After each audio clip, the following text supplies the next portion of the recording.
Guys, good afternoon. Update sa among farm after sa bagyong Krising.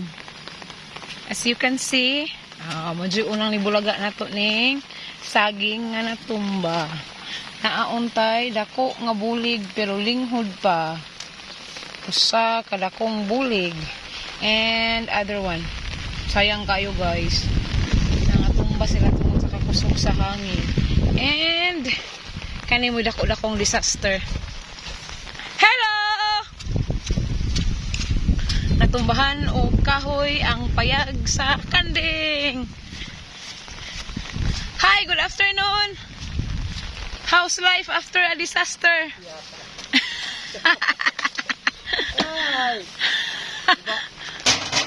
Guba ang atop.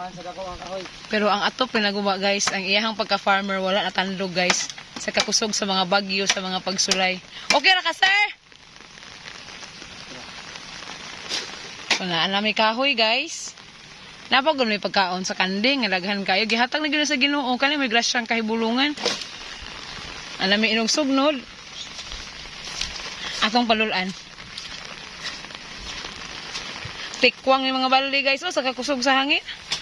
Delikado na yung kakusog sa hangin. Mapalid siya sa lain. Aray. Guba gilang atop. Jill! Gihatag na gilang pagkaon, Jill. Gihungit na, Jill. Hello! Smile lagi hapon.